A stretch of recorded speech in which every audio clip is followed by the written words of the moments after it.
by design, very short and sweet. They are here to bring all of you folks up to date as to what's going on in our community from fantastic leaders across industry. So first off, I'm Nicholas Merriam. I am the CEO of sea.citi. We are a network of tech and innovation companies out promoting civic and community engagement. And we work with a wide variety of tech companies, everybody from Amazon, Facebook, and Google, sort of the big tech companies, all the way down to those pre-IPO rocket ship startups like Remitly and Rover. For the last, prior to the pandemic, we always ran our events on tech campuses, and now in this brave new world, we are shifting our model a little bit and pushing out more into the broad community and offering our virtual events to anybody who would like to attend. So we're super happy to have you here. Let me start with a couple of housekeeping items. Please keep yourself on mute. If you do not keep yourself on mute, Luanda, who is one of the co-hosts here, will come around and mute you. She will also serve as our bouncer, so if you're wildly disruptive, you might get bounced. I doubt any of you will be doing that. And then finally, we do have time for open Q&A towards the end of this. If you have questions for our speaker, please use the chat function that's kind of located somewhere down in this region. You can enter your question. Luanda will be going through those and passing me the questions, some of the questions that we'll be asking. That's all of the logistics. So as I started off by saying, this is our Roadmap to Recovery series. Over the next several weeks, we are going to be talking with a wide variety of community leaders every Thursday at noon. And this week we are talking with Kristi England from Forterra, and I will give her an introduction in just a moment. Next week we'll be talking about transportation, followed by talking about housing and homelessness after that. So if these are events that you're interested in and are enjoying, we encourage you to subscribe to our newsletter, make sure that you're watching for the invites, share them with your friend, and of course we always love Facebook and Twitter followers. You know, can't get enough tweets these days apparently. So if you do want to tweet out about this event as it's going on, please use the hashtag Road to Recovery. That's hashtag Road to Recovery, and you can tag us at sea_citi, C-I-T-I. So with all that, I am super pleased to have Kristi England here today. She is the Executive Director of Earth Day Northwest 2020 at Forterra. Earth Day Northwest celebrates the next 50 decades, or next 5 decades of Earth Day by asking organizations and individuals across the spectrum to make a public commitment to do something big and bold and tangible that preserves and protects the environment in our communities. Kristi has more than 20 years of experience as a consultant in corporate communications, campaigns, public affairs, and community relations. Kristi first went to work for Forterra when it was Cascade Land Conservancy. She's worked with clients on a number of local, national, and global environmental issues. She is currently the president and of the Board of Trustees of the Seattle Public Library and has served on the boards of Water First International, the Trade Development Alliance of Greater Seattle, and Seattle Works. So welcome, Kristi. We're super happy to have you here. And first off, I would love for you to just give an overview of Forterra, the organization, and any details that you want to throw out about your role there. Sure. One, thank you so much for having me. I really appreciate it. So I worked initially for Forterra way back in the day when it was Cascade Land Conservancy. I think most people now know who Forterra is. And the reason Forterra actually changed their name, I think, is important to who Forterra is. I think, Forterra started as a land trust and really work on preserving and conserving wild and natural spaces. And really, I think the thinking has evolved. In order to do that, you need to have strong, healthy cities and communities. And, Forterra, it's a little bit literal if you think about it. It's for the earth. It's really for the land, because everything Forterra does is really land-based. In order to protect and preserve cities and all those wild spaces, we really think about what the Northwest depends on, from farmers markets, community gardens, affordable housing near transit, hiking trails, peaks, wilderness. All of those things are really related. And that's, I think, what makes Forterra so interesting, is it really works from a land perspective in all of those arenas. And then Earth Day was really lucky. So as Nick mentioned, we're fiscally sponsored by Forterra. So there's a very tight connection with Forterra, and I'm really pleased to be here with you. Awesome, thanks. So my very first question for you is, Earth Day was just a couple of weeks ago. Like many nonprofits around the community, we're having to pivot and shift operating models to virtual events. You guys had done a ton of work pulling together a fantastic leadership committee. Yes. And we would love to just start with, how did it go? How did the change of format happen? Give us the scoop.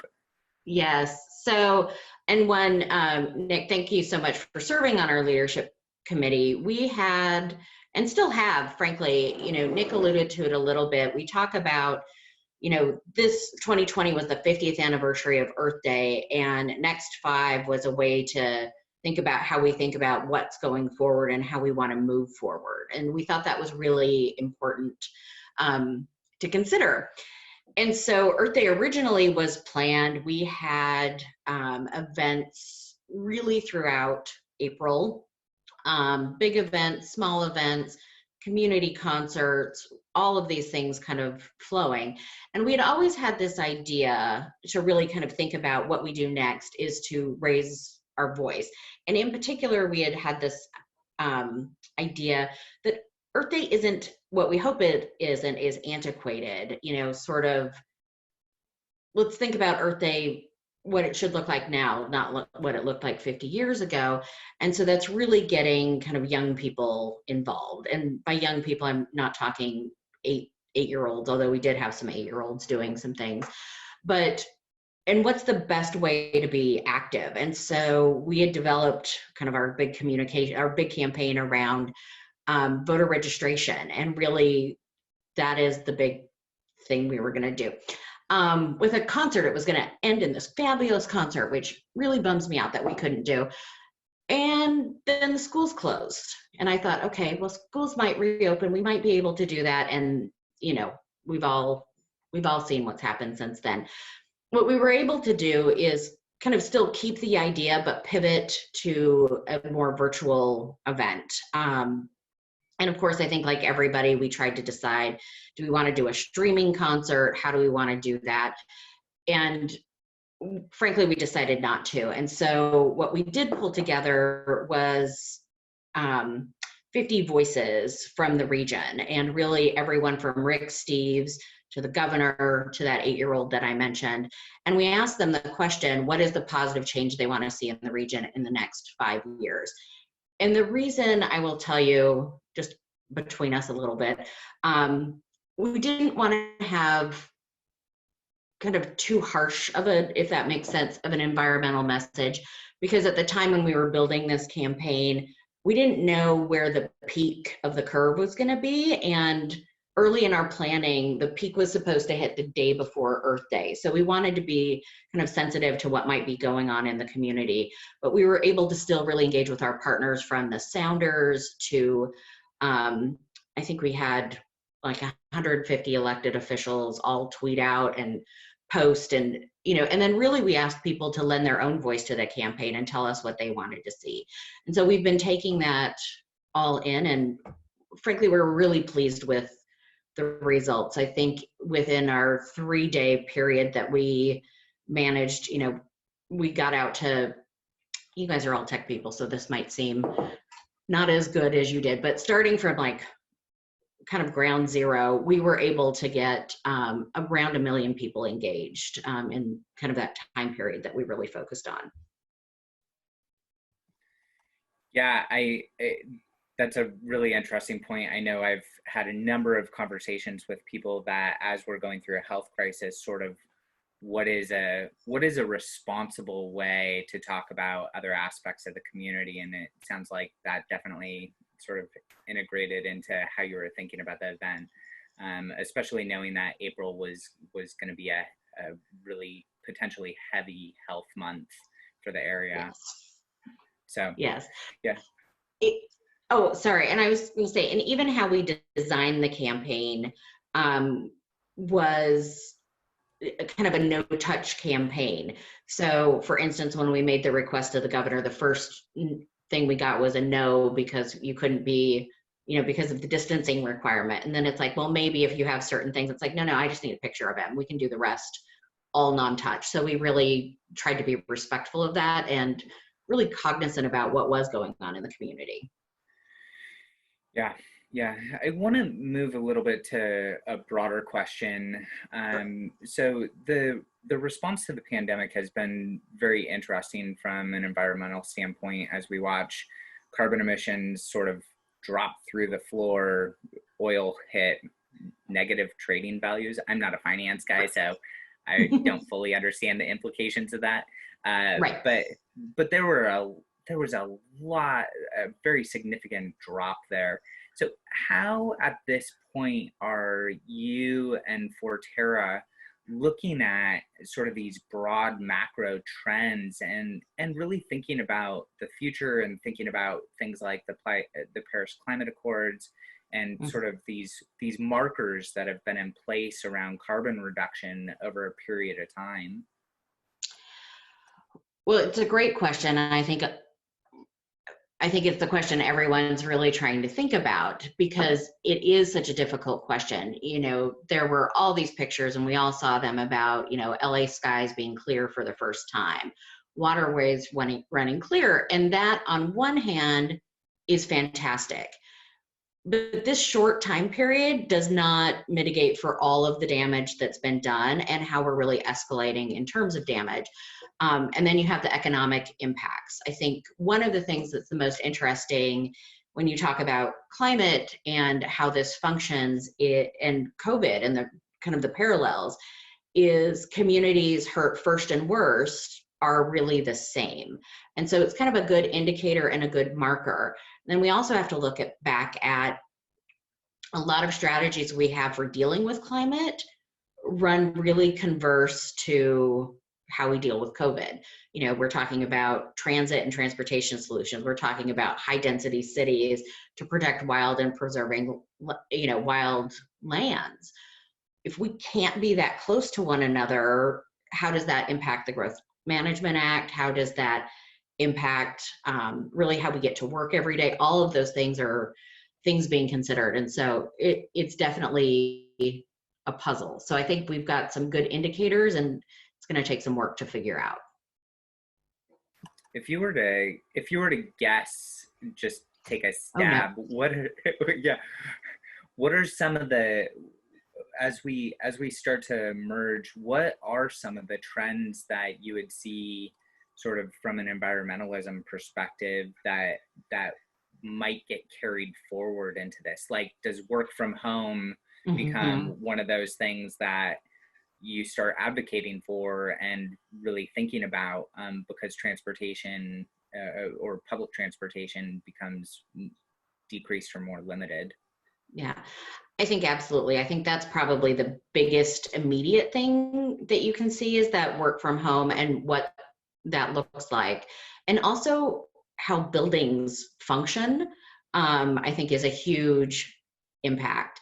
One of the biggest challenges with COVID, and this is where you get kind of that first and worst, is just air quality. I mean, just if the only thing you're talking about is air quality and being much more susceptible to infection because you have higher rates of asthma, that's all based on, it's really, air quality is just so fundamental to that. You even think about how we get our food. I think one of the big stories kind of on the news, it sort of ebbs and flows, which is the big story on the news right now, but everyone's talking about food and food supply. And, these big mega agricultural establishments and, getting tomatoes shipped across the way isn't going to really be sustainable. And so that hyper local idea about, getting your food from local communities, that decreases fundamentally transportation costs, which decreases emissions, but the economics of that, I think, are really significant. We've pushed so hard and so long to be global and to, have an avocado anytime you want it during the year. It's not maybe going to happen in the future. And so do we then start to really think about seasonality and vegetables and, how our farmers work and all of those kind of elements. So it's an interesting puzzle for sure. Yeah, that's super interesting. I was just listening to a story about how CSAs are actually overwhelmed right now because of sort of the uncertainty around supply chain related to our food. I want to come back to you used the term hit first and worst. Oh, yes. Can you flesh that out for us a little bit? Help us understand what that means. Oh, sure. So it's a little bit of a shorthand. And I will confess, I might have co-opted the phrase from the Seattle Foundation, because I think it is really, once you know what it is, it's really a good, concise way to say it. So frontline communities are, we talk about people who are economically disadvantaged, often communities of color, people that are hit from economic issues, the first ones to get laid off, restaurant staff, things like that. And probably, a lot of people might call them frontline communities from a climate perspective. Indigenous tribes, all of these kind of communities sort of kind of make up frontline is what you would call them. And so they tend to have the least amount of savings, ability to kind of adapt and cope with crisis from a financial perspective. And so they're often hit first and then worse because they just don't have the resiliency within it. And then that's compounded a lot of times, and I think, Nick, I shared this stat with you, and I believe it came from Puget Sound Sage. I will check it, so I want to give people proper credit. There was a study done some time ago that if you are someone living in South Park, in the South Park neighborhood of Seattle versus Ravenna, your life expectancy is 14 years less based solely on environmental factors. And so because you don't have some of those economic abilities, you're living in areas that have more pollution, less sidewalks, decreased access to fresh food. All of those things kind of make that frontline community. And those are the folks that tend to be hit first and worst. And it happened with the COVID crisis and is very likely what will happen with the climate crisis, and is actually happening with the climate crisis. Got it. Thank you. So sustainability and climate change are definitely one of those local global problems, right? Yes. So if we're going to continue to decrease carbon, we need sort of a lot of action on the individual level, sort Yes. of the highly local piece. And then there also needs to be policy push at a broader level, at a global level. So bringing this all back to kind of what's going on here, what are you seeing locally that really brings you hope? And is there something that you would recommend folks on this call can do to participate? Yes. Well, I always have a ton of things I want people to do. So I'll try not to be overwhelming. To me, I think one of the most encouraging things that I've seen, Earth Day partnered with a lot of environmental groups. And I've been really pleased to see, this time of year tends to be the environmental fundraising kind of area. So Mountains to Sound, the Nature Conservancy, Conservation Northwest, Forterra, everyone kind of does their fundraising, climate solutions. It's all happening right now. And most, I don't want to say all, but all of the ones that I just mentioned actually made their fundraising targets for kind of their spring event, which I think is really encouraging because there's so much uncertainty right now in the economy, but that people are still willing to help support these organizations that have a longer term vision, I think is really incredible, and really important. And so one thing you can always do is,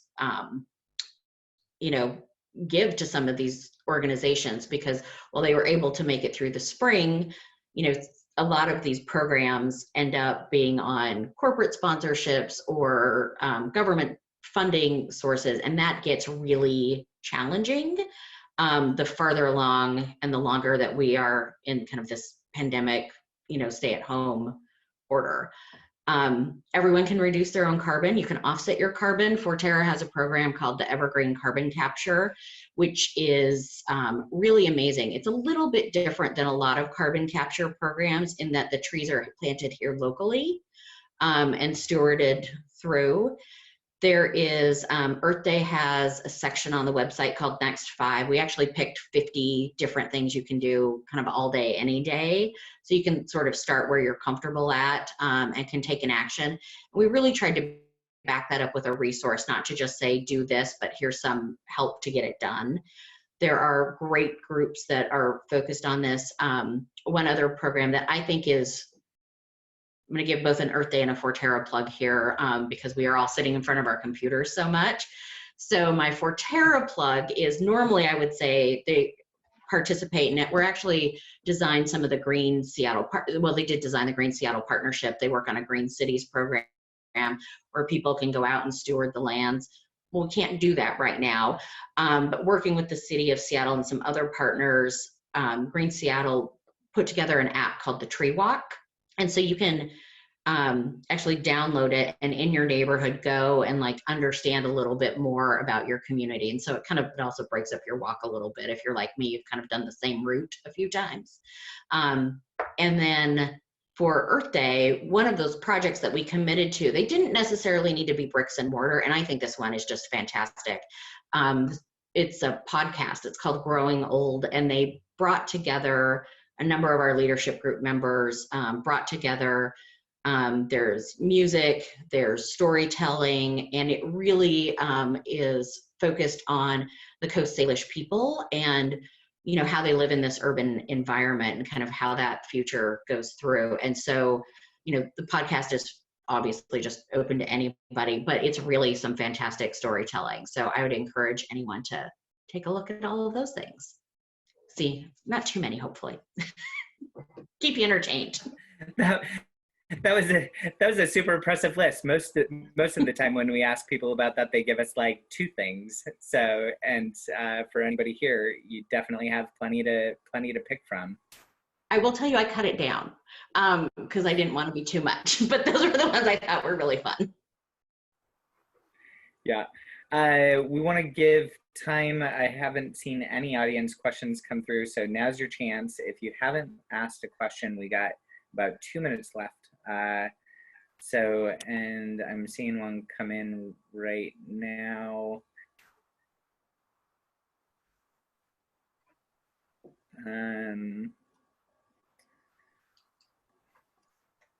Okay, so this is from Rachel. She says she conducts research at the intersection of science and policy and have done some policy work, but mostly based in Arizona. What would you say that policy action is a popular approach to climate issues in Seattle, Washington? If so, do you think this is an effective strategy for citizen engagement?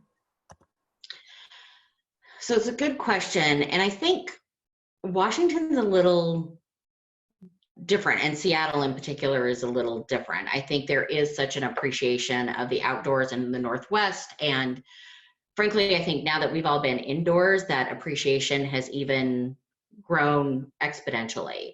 So I would say, yes, I think it's an effective strategy for Seattle, King County. I would call it kind of the urban crescent. I think if you're talking about all of Washington State, it gets a little trickier. And then just having done more of a political campaign stint a couple of times in my life, I think all policy, you have to give people an emotional connection about why it helps them. I think is fundamentally the way to engage with people. It has to feel important to them. Does that help? Cool. Yeah, great question. So we're right at time. Kristi, if people wanted to follow you, and Rachel says thank you. If people wanted to follow you or Forterra, where should we find you?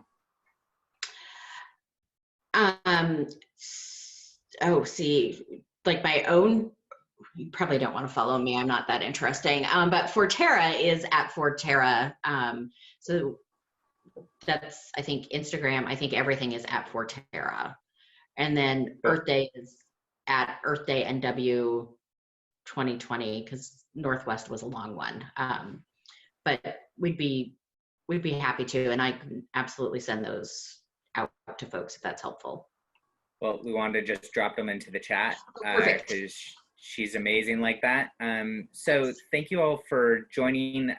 In follow-up to this Lunch and Learn, we will be sending you a quick survey. We definitely appreciate your responses and insights. If you enjoy this content and you want to talk transportation next week, please sign up on our, I think it's, it's on our most recent newsletter. We're also tweeting about it pretty regularly. So those are the best spots to find us. So again, you can follow us at sea.citi. It's at SEA_CITI.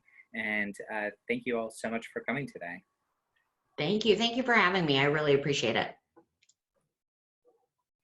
Yeah, thanks, Kristi. It was really great having you. Thanks. Bye-bye.